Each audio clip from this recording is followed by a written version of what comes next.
বিএলওরা বাড়ি বাড়ি ঘুরছেন, কিন্তু তার মাঝে বিভিন্ন জায়গা থেকে ম্যান মার্কিং এর অভিযোগ সামনে আসছে। বিএলওর সঙ্গে ঝান্ডা নিয়ে বাড়ি বাড়ি যাচ্ছেন তৃণমূল নেতারা। এই ভাইরাল ভিডিও ঘিরে তুমুল বিতর্ক সৃষ্টি হয়েছে খানাকুলে। ওই লেখাটা না প্লেনটা বড়খানা পঞ্চায়েতের 292 নম্বর বুথ, যেখানে বিএলওর পিছনেই একেবারে ঝান্ডা হাতে রয়েছেন তৃণমূলের কর্মীরা। বিস্তারিত জানবো, বাপন সাঁতরা আমাদের প্রতিনিধি রয়েছেন আমাদের সঙ্গে টেলিফোন লাইনে। বাপন, কি অভিযোগ? দেখো, খানাকুলের মারোখানা পঞ্চায়েত, সেই পঞ্চায়েতেরই 292 নম্বর বুথ, সেখানকারই বিএলও শরীফুল মোল্লা হক, তাকে সেখানে একটা ভিডিও ভাইরাল হয়েছে। সেখানেতে দেখা যাচ্ছে যে এই বিএলও তিনি বাড়ি বাড়ি ফর্ম বিলি করতে যাচ্ছেন। সেখানেতে তার পেছনে রয়েছেন আব্বাস আলী বলে তৃণমূল নেতা, তিনি এবং তার নেতৃত্বে বেশ কিছু তৃণমূল কর্মী সমর্থক, তারা পতাকা নিয়ে তার পেছনে পেছনে বাড়ি বাড়ি ঘুরছে। সেক্ষেত্রে সেই ভিডিও এখন ভাইরাল হয়েছে। সেই ভিডিও ঘিরেই বিতর্ক তৈরি হয়েছে।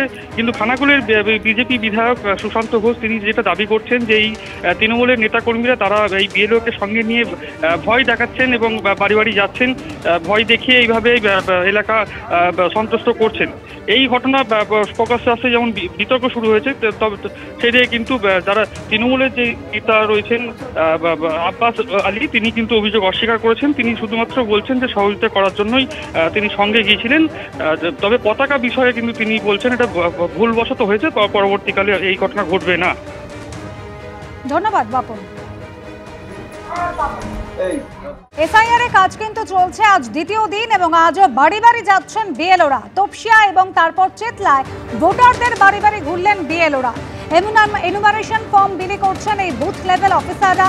বিএলওদের সঙ্গে বাড়ি বাড়ি যাচ্ছেন বিএলএরাও। কিভাবে ফর্ম ফিল আপ করা হবে খুঁটিনাটি তারা বুঝিয়ে দিচ্ছেন। 2002 সালে তালিকায় নাম থাকলে কি করতে হবে, আর 2002 সালে ভোটার তালিকায় নাম যদি না থাকে তাহলেই বা কি করণীয়, এনুমারেশন ফর্ম দিয়ে ভোটারদের বুঝিয়ে দিচ্ছেন বিএলওরা।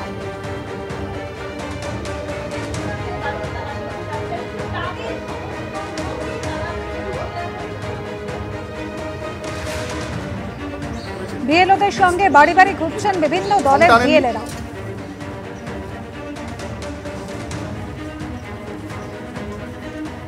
আমরা রাসবিহারী বিধানসভার মধ্যে রয়েছি, চেতলা রোডে রয়েছে, এবং সেখানে দেখা যাচ্ছে যে বিএলও তিনি নিজে উপস্থিত হয়েছেন এনুমারেশন ফর্ম এবং যাবতীয় ডকুমেন্ট নিয়ে 2002 এর লিস্ট নিয়ে তিনি এখানে উপস্থিত হয়েছেন। তার পাশাপাশি আমরা দেখতে পাচ্ছি দুজন বিএলএ 2 রয়েছে, একজন রয়েছে বিজেপির তরফে, আরেকজন রয়েছে তৃণমূলের তরফে। তারা তাদের আইডি কার্ডও কিন্তু ইতিমধ্যে এনেছেন, এবং যার পরিবারের সাথে তারা দেখা করছেন তারাও সামনে রয়েছেন। এবং লিস্ট অনুসারে মিলিয়ে দেখা হচ্ছে যে পরিবারের সদস্যরা যারা যারা মানে ভোট দেবেন তাদের নাম লিস্টে রয়েছে কিনা, এবং সেখানে জানা গেল যে একজন মারা গিয়েছিলেন, তার নাম এখনো পর্যন্ত কিন্তু ভোটার তালিকাতে রয়ে গিয়েছে। তো তার ডেথ সার্টিফিকেট আনতে বলা হলো বিএলওর তরফে, এবং সেই সার্টিফিকেট নিয়ে আসা হবে।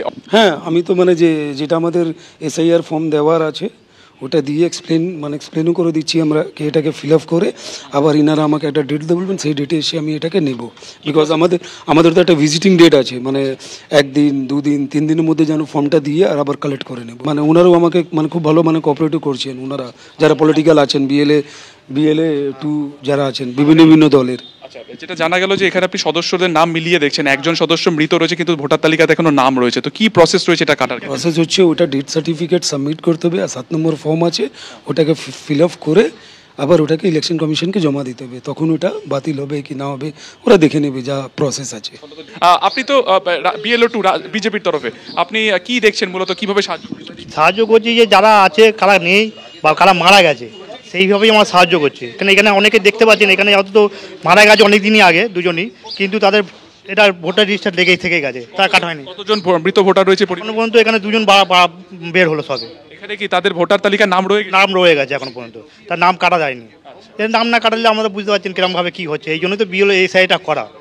কারা কারা এখানে রয়েছেন এই পরিবারে? যারা পরিবারে সব করা রয়েছে। আমরা 2 জন শুধু মারা গেছে, একটা আপনার মুক্তার আলম আর একটা মুক্তার আলী, মোহাম্মদ মুক্তার আলী। এই 2 জন কবে মারা গেছে? এরা মিনিমাম ধরুন না 4-5 বছর আগে মারা গেছে।